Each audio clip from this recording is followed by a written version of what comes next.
Donc pour le SP500, je suis toujours en train de target les 3500. Donc on peut le voir là sur la charte du SP500 que l'économie américaine est déjà en récession. Et la Fed va continuer à resserrer la vis au niveau de sa politique.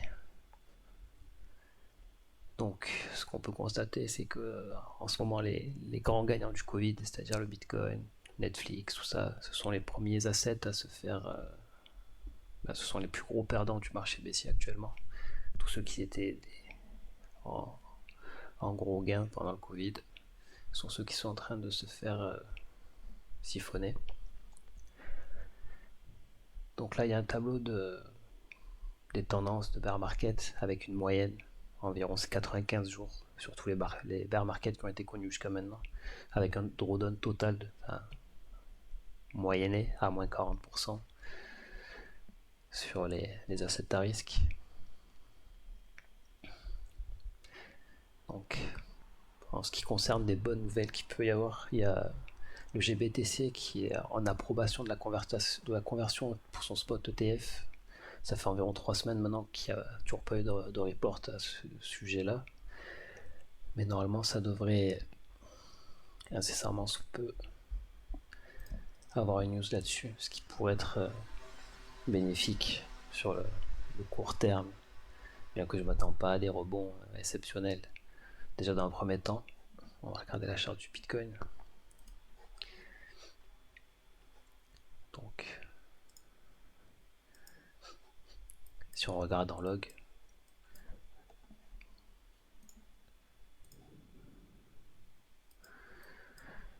donc il y a toujours du side-on qu'on peut attendre, donc à plusieurs niveaux.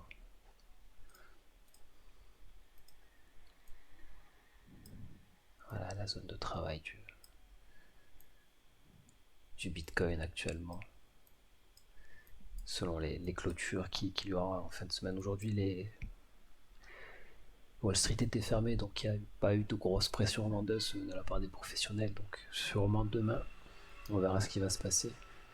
Le weekly est toujours sans, comment dire ça, sans sans grand signe de reprise, même en court terme, même s'il y a eu un petit bounce là pendant le week-end, histoire de squeeze quelques shorts, mais il n'y a pas vraiment de quoi s'exciter ou de tracer des flèches comme ça là pour Jean Moon. Je vais le faire. On va se mettre en daily comme ça. On va faire Crypto Pipo. Hop. Voilà. Donc on se met en daily, puis on regarde, on attend ça là, au minima, voilà. Donc voilà, ça on oublie. Donc quelque chose de plus réaliste à court terme déjà, avant de tracer des flèches, avant de prendre cette flèche. Parce que cette flèche, l'avantage qu'elle a, cette flèche, c'est qu'elle est partie d'ici. Puis à chaque fois qu'on fait un nouveau plus bas, alors on fait un nouveau plus bas, puis un nouveau plus bas. Puis là, c'était plus ATH, puis c'était on va faire ça maintenant. Et puis maintenant, on fait ça. Alors maintenant, on fait ça, puis ça. Puis là, comme on a vraiment bien baissé, Crypto Pipo, il te dit voilà, maintenant on va partir ici. Voilà, donc ça, on va la mettre de côté, cette flèche pour le moment. Ça évitera que des gens ils FOMO ou ils achètent n'importe où. Encore une fois, parce que c'est bien de DCA les dips, mais bon, un truc réaliste déjà, c'est un range dans un premier temps, voire une résolution haussière jusqu'ici. Voilà. Déjà laisser passer un mouvement comme ça avant de se dire c'est le bottom. Parce que même si on a des retests bearish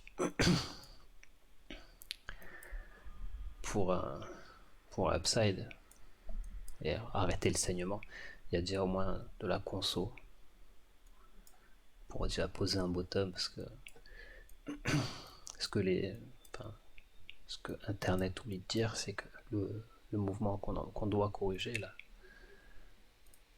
on va mettre le feutre, c'est ça. Donc pour une correction d'un mouvement qui fait, on va se mettre là, pour un mouvement qui fait 220 jours, c'est pas en 10 minutes qu'on va poser le bottom, tout simplement. Donc déjà, Ça sert à rien de partir sur la lune avec des targets extravagantes tout de suite à buy le dip et à FOMO, parce que c'est pas ce qui va se passer en court terme.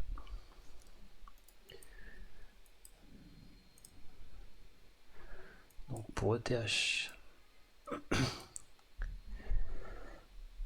le niveau de l'ouverture 2021, il n'a pas encore été touché. On a touché une diagonale, on a rebondi dessus. Donc on va sûrement faire comme Bitcoin, un petit rebond, un retest d'un sommet. Parce que pour le moment, le retest, il est bearish. Donc il n'y a toujours rien de bullish à moyen terme sur le marché des cryptos ou des stocks. Même si les pros sont fermés, que la pression vendeuse des professionnels faiblit, parce que c'était férié aujourd'hui. Il ne faut pas oublier que demain, Wall Street va ouvrir et on verra le sens du marché.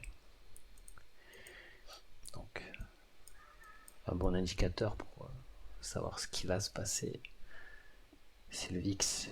Donc, tant que le VIX est en train de pump ou en train de consolider, si le VIX prépare un mouvement, c'est-à-dire juste pour retester un sommet ou prendre une liquidité, il y a de fortes chances que les cryptos apprécient moyennement le prochain mouvement du VIX. Donc, si on regarde la charte de Bitcoin en logarithmique, avec une EM à 20 en weekly, pour les gens qui se posent la question de quand est-ce que sera le bottom, donc sur tous les bear markets connus, je pense que là, utiliser le mot bear market est compréhensible. Donc, à partir du moment où on repasse sous les MA 20 en weekly, comme ici, ou comme ici, il faut que le cours et que l'EMA redescendent en bas pour écraser la volatilité et la baisse. Parce que le mouvement à corriger, c'est celui-là. Donc, pour engager un mouvement, pour passer derrière cette EM à 20, il faut déjà qu'elle redescende, ce qui n'est pas le cas. Donc il va y avoir quelques semaines de conso, voire quelques mois. Parce que même si on regarde en 4 jours, la moyenne, elle descend pas. Donc sur le court terme, il va falloir être encore un peu patient avant de voir de la hausse ou une reprise d'un marché aussi autre qu'un retest bearish court terme. Donc faire attention à la volatilité des altes aussi. Voilà pour le point crypto. Alors qu'est-ce qu'il y a d'autre comme news? Alors on a Free Arrow Capital qui est en mauvaise posture, qui s'est fait liquider 400 millions de dollars. Et si on descend un peu plus bas avec le Bitcoin, il se fera liquider. Celsius fera faillite et Free Arrow fera faillite également si Bitcoin va en dessous de 14K. Donc après au niveau des CBDC, je ne sais pas si vous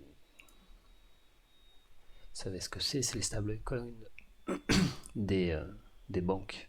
Donc là il y a la Banque d'Israël avec l'autorité monétaire de Hong Kong qui collabore sur un projet de CBDC avec un essai de monnaie de détail de banque centrale.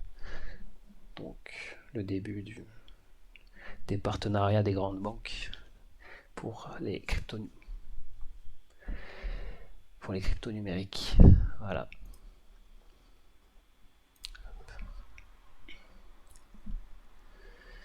Donc après, toujours sur du court terme, donc on va reprendre ce que j'ai dit la semaine dernière parce que mes targets n'ont pas changé. Target 3500 sur le SP500, short les equity, les cryptos, une exposition longue sur l'énergie, les commodities et une exposition au cash. Voilà. Voilà pour cette semaine. On se reverra donc lundi prochain.